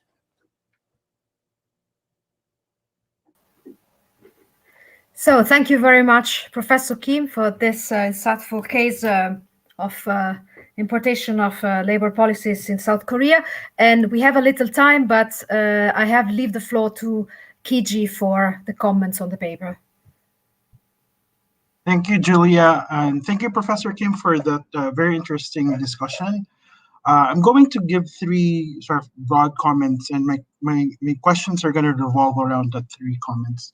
I like this particular case because it contributes to the global social policy discourse, where you accentuate not only just one global institution, but you look into it at a longitudinal perspective. It's not just one reform, it's a set of reforms where various global institutions were involved. It's not just a trade agreement, but it's also OECD and ILO, which I think it's a good addition to the existing literature in global social policy. The second the great contribution of this discussion is it brings back the discussion about coercive policy transfer within the larger policy transfer literature. And I think this one is still largely ignored, unlike global social policy. And I think we need to really bring back the discussion about this because with the increasing discussion about the SDGs, there are a lot of coercion in this kind of global agreements. The third broad comment that I have is that it actually accentuates an interesting case where Korea as a country has been quite successful in implementing a lot of coercive policy instruments. So, like as you mentioned, in 1997, it went through. It was subjected to policy conditionality by IMF, but it managed to rebound the economy in a very quick manner by simply sticking to the policy conditionalities. And it's the same with what you are discussing with here in terms of labor reform. So I think this is a very interesting case of a successful implementation of externally imposed policy instruments. So I have three sets of questions that are related to this sort of three different contributions that you have. The first one is relating to this different set of global institutions. Because initially the idea is that there are different actors with different interests that try to impose policy conditionalities. And I'm interested in what you mentioned about consensus constellation. It seems like you're talking about that in relation to domestic actors. But do you think there's also this consensus constellation among neoliberal global institutions? Do you think this kind of policy conditionalities or this coercive policy transfer is largely more consistent with a broader set of ideologies and not necessarily linked to one specific institution. In other words, would this kind of neoliberal ideology underpin this coercive policy transfer more than a set of global institutions? The second question that I have is how does it's really more clarification, like whether you think this is a pure coercive transfer. And I think you talked about the role of Parliament in your closing statement. And I was wondering, what is the role of domestic actors in terms of resisting this coercive policy transfer? Because you mentioned that there are partial reforms and there are even failed reforms. What is the role, for example, of businesses? And I think this leads to my third question. It's like, why do you think what's different in South Korea that makes it sort of like really good at implementing coercive policy conditionalities? As I mentioned, like you post Asian financial crisis, it managed to improve its economy really well, just following IMF's prescription. Is there anything about the political economy of South Korea that allows coercive policy transfer to be successful? What is then the role of Parliament, and what would have been the reaction of, for example, businesses in or even the government in allowing for unions to emerge? I'm thinking about this in relation to the idea of the developmental state, which is used to explain why South Korea managed to achieve a lot of its economic outcomes in the 80s and 1990s, where it actually, the consensus was that it suppresses civil society. In this particular case of labor reforms, did it suppress businesses? So that's sort of like a question and clarification that would probably allow your case to enrich and provide nuances to your argumentation. Yeah, so those are my questions. Should I answer? Yeah, and I begin with answer. There is a very interesting question. Perhaps I have to stress again the aspect is socialization of global politics. Yeah, that is a very important concept. Socialization means the international organizations value not only economic but also social aspect in international cooperation. It means then OECD or WTO and such international organizations was economic organizations. Before this, in the 1980s, they didn't have any interest about the social aspect. But after the 1990s, since 1990, begin develop the social aspect. It means that they adapt some social aspect also in their economic concept of the international organizations. Also, if you see World Bank is one of the most important neoliberal institution. But if you see exactly that in 1990s, they also considered the social aspect in all their policy concept. That is the socialization. It means then, this there is some kind of the consensus in among international organizations. They should push more for social policy in all countries. That is the one of the instrument is you see the trade labor linkage policy. What I want to say is before this policy, all this international adoption of international standard from ILO was voluntary. It's not caution.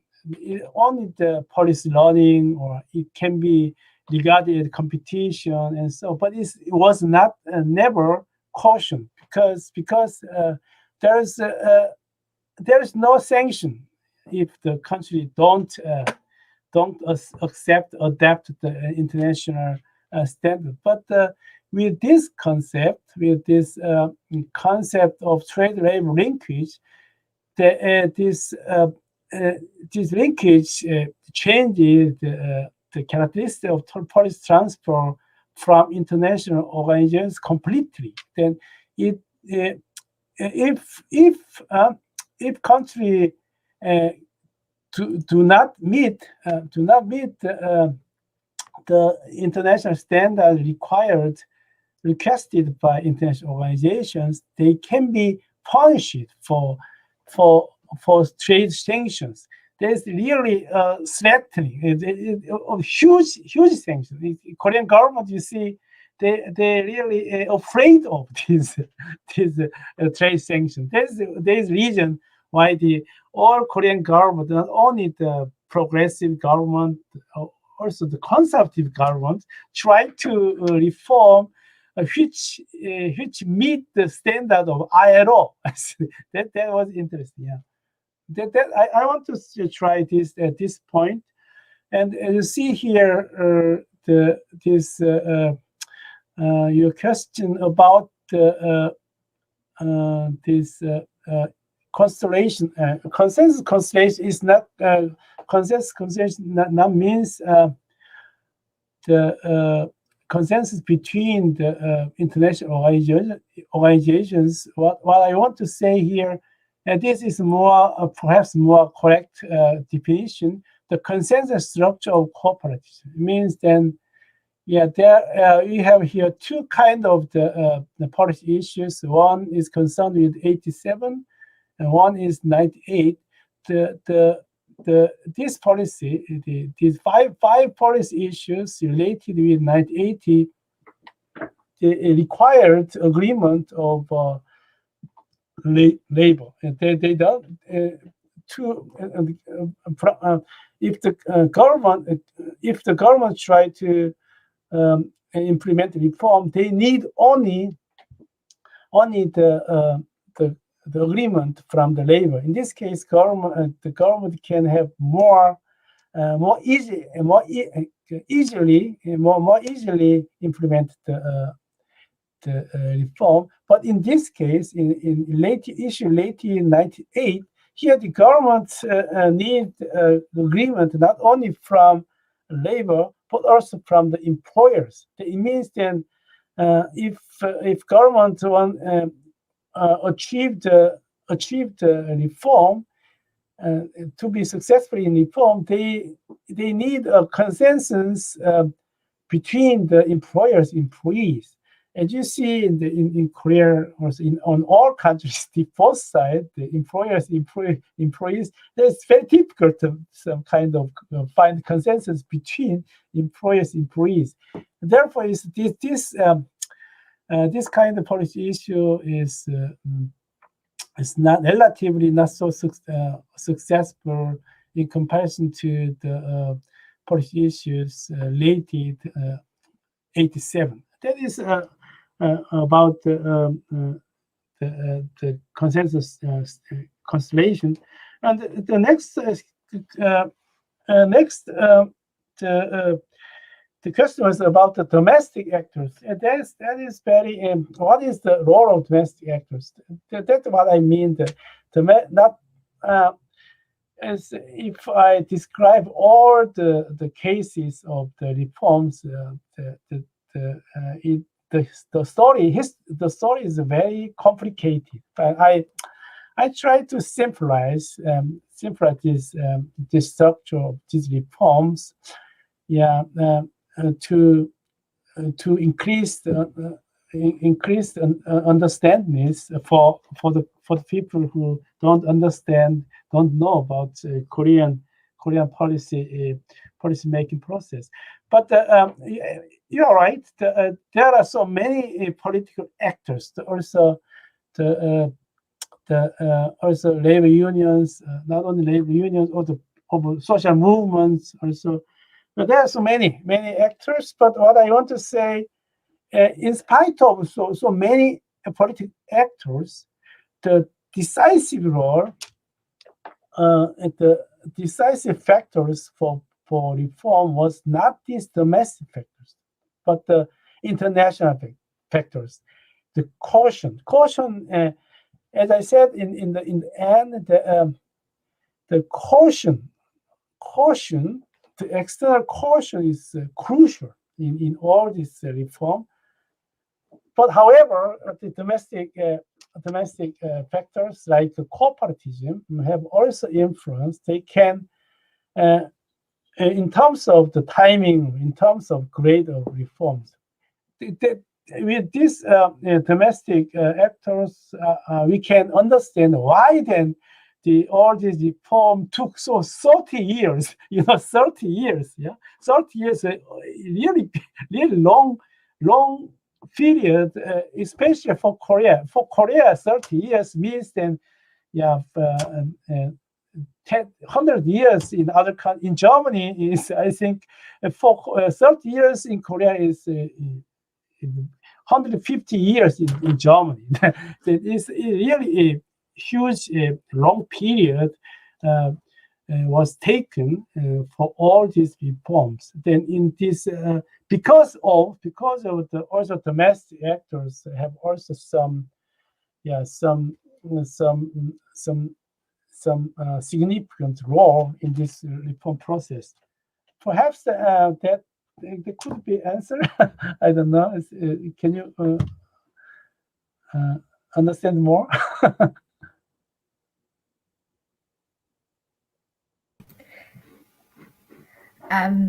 I think it's fine, and it was very clear. So I thank you very much. I thank Kiji for the comments, and thank Professor Kim for providing more insights about this very fascinating case of importing policy, social policy in Korea, and the strength of international forces in this. Our time is unfortunately over. We actually we needed some more minutes for all the discussions, but I think that all the topics which have been presented today and the discussions that follow were super interesting, super fascinating, and so it was very hard to stop them. But we are very lucky because we have the chance to meet again next week, Thursday next week. So I conclude here, and I would like to thank once more, thank you very much to the participants, thanks to Miwa for coordinating, and also thank to the audience for your participation, and I look forward to meeting you next week. Stay safe and goodbye.